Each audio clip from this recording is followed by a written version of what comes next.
Excuse me, Ani Martina, kunutang noong tumingin kay Rhea. What Rhea said didn't settle well with her. Well, that is, if she heard it correctly. Kaya siya nagtatanong. Si Rhea naman ay tarantang tumayo, nanirik sandali ang lohika. Naguguluhang tumingin sa mga tauhan na noon ay halos laglag din ng mga pangang nakatingin sa dalaga. What I mean is, wedding bells.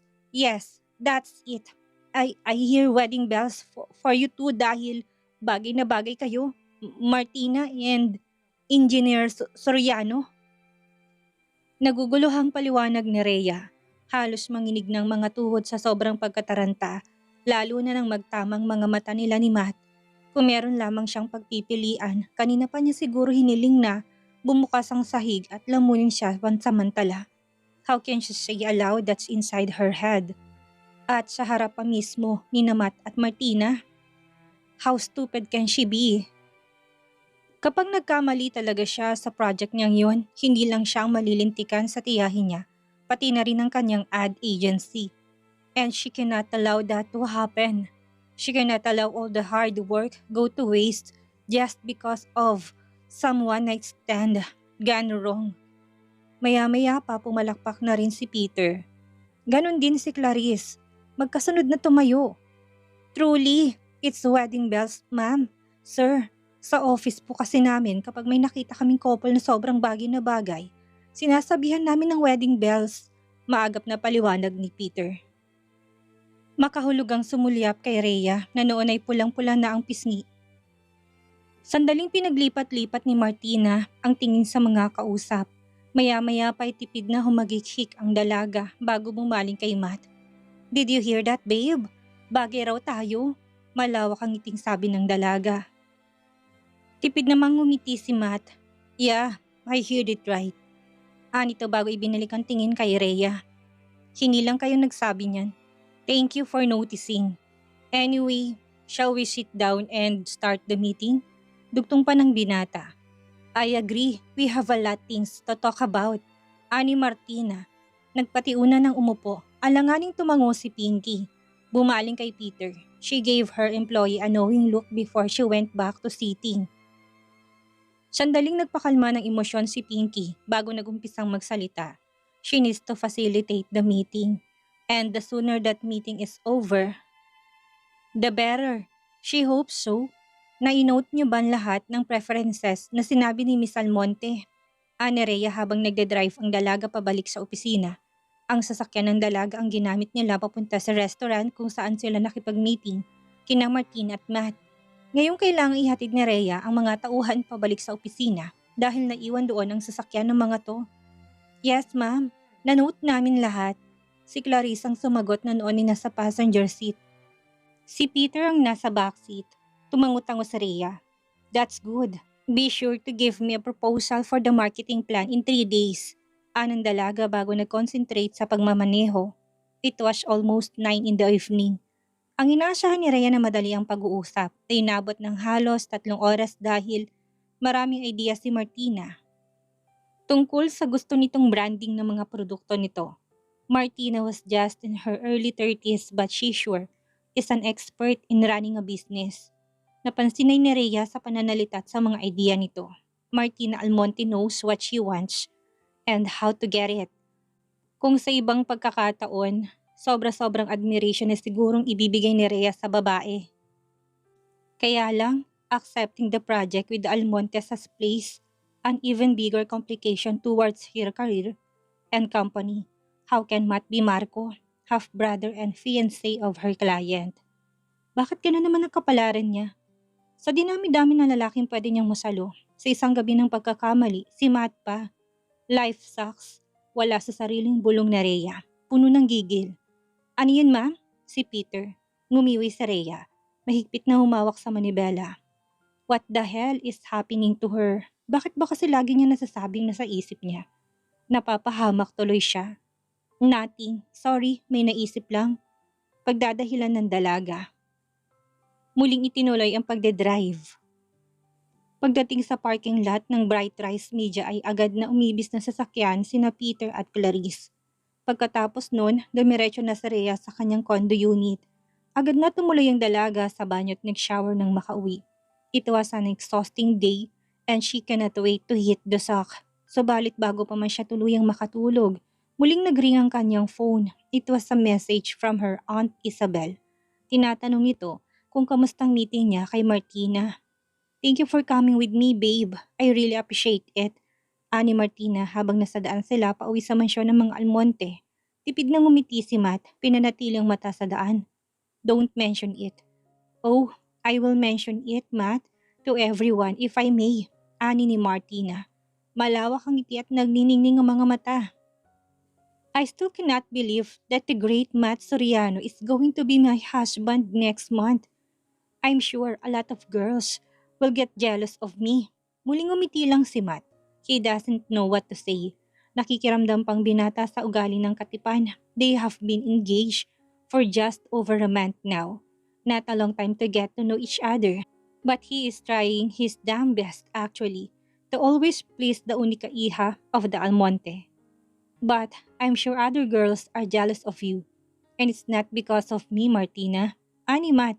Pinitang manibela pa kanan, papasok sa exclusive subdivision kung saan nandoon ang mansyon ng mga Almonte. Humawak sa braso ni Matt si Martina. Pinatakan ng halik sa pisngi ang nobyo. "You are too humble. Braga little babe. You have all the rights," anang dalaga. Muling hindi sumagot si Matt. Nag-concentrate sa pagmamaneho. "Tuloy na ba ang flight mo papuntang UK bukas?" Pag-iiba ng binata sa usapan. "Yes, kaya siniguro kung wala kang may iwang trabaho sa opisina. I can't wait to see mom and dad again. It's been 2 months now.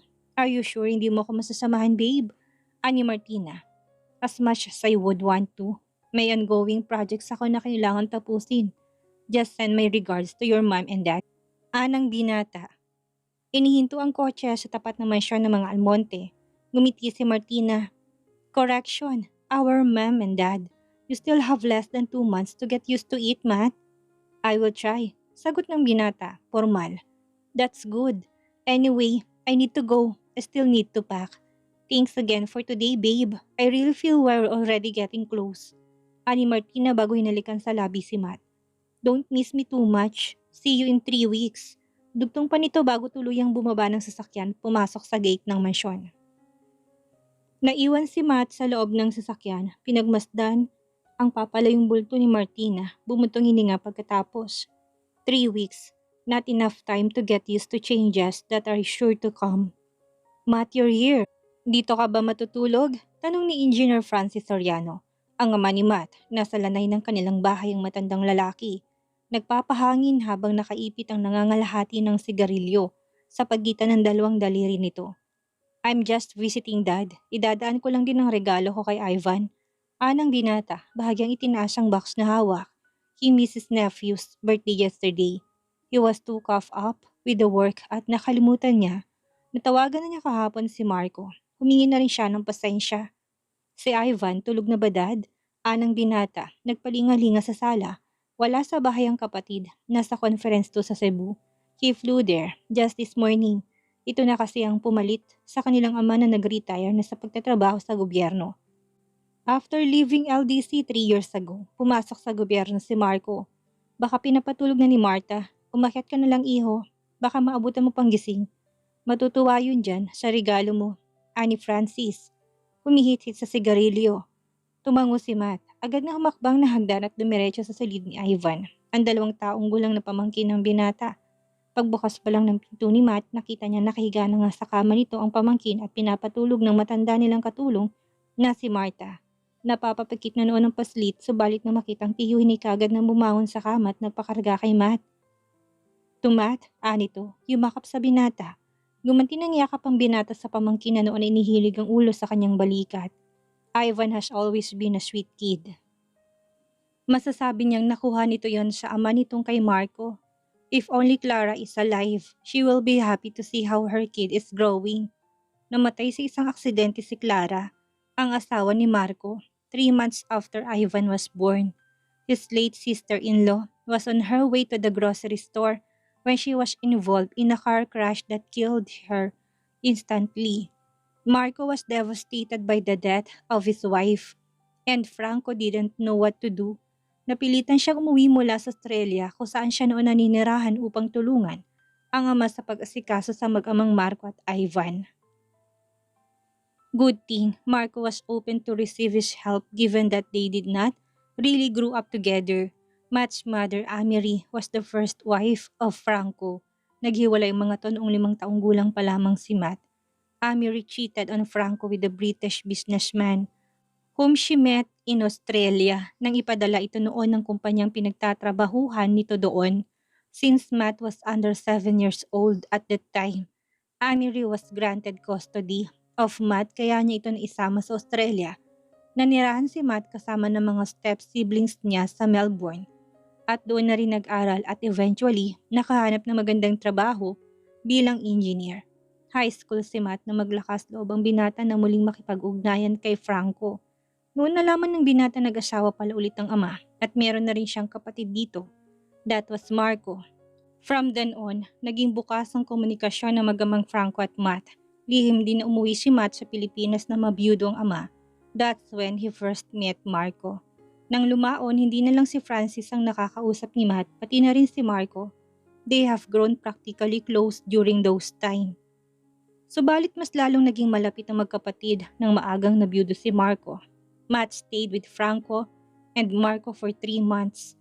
Siyang nag-oversee ng mga project ng ama at kapatid na pending dahil hindi nila maharap ang mga yon.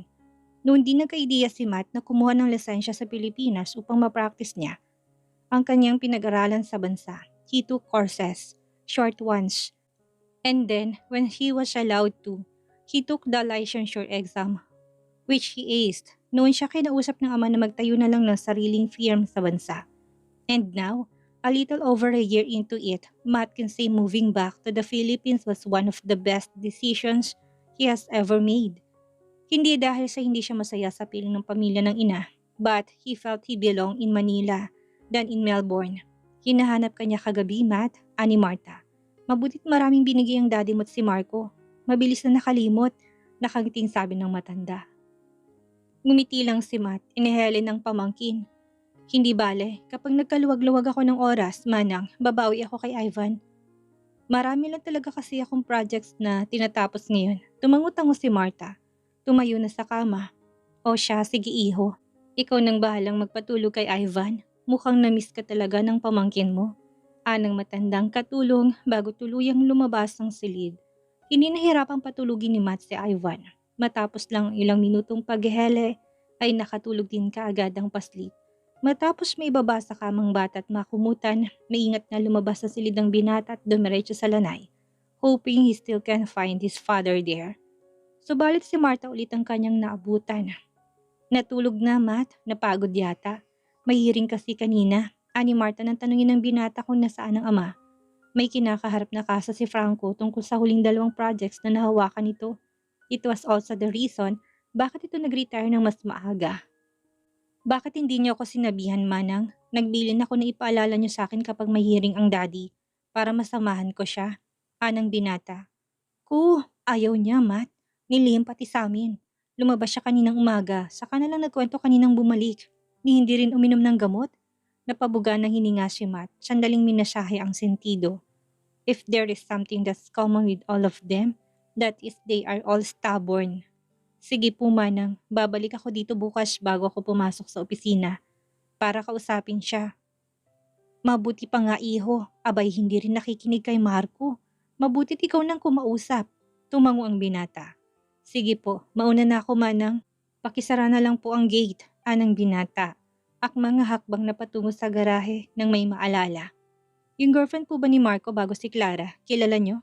Sandaling natigilan si Marta, nangunot ang noo. Sa Rhea Alcaraz ba? Malanganing tumango si Matt. Nagpunta siya rito ng 2 beses kung hindi ako nagkakamali. Bakit iho? Wala po, Manang. Katrabaho siya ngayon ng pamilya ni Martina para sa bago nilang negosyo. Namilog ang mga mata ng matanda. Talaga ba? Tingnan mo nga naman ang tadhana. Baka sanyalis na ito para muli silang magkalapit ni Marco. Tipid na ngumiti si Matt, may konting paghihimagsik ang bumangon sa dibdib. Tila may hindi nagustuhan sa sinabi ng matandang katulong. Kuya, I have found the perfect girl. Her name is Rhea. Ipapakilala ko sa sayo kapag umuwi ka ulit dito sa Pilipinas. Yun ang sabi ni Marco sa kanya bago nagbagong kapalaran nito. Nang umuwi siya sa kasal nito, si Clara nang nakilala niya at hindi na si Rhea. If only he had met Rhea before. Will that one fateful night happen? Napabuga ng hiningang binata. Tadhana. Sana huwag silang masyadong paglaruan ng tadhana. Sigurado ka? In-endorse to mismo ng Aunt Isabel mo, Rhea. Baka pag nagkamali ako at nagkaroon ng aberya, lalo tayong malagay sa alanganin. Ani Suzette, ang Vice President ng Bright Rise Media. Kausap ito ngayon ni Rhea sa loob ng opisina ng dalaga. 2 araw nang nakakaraan mula ng dinner meeting nila ni Martina.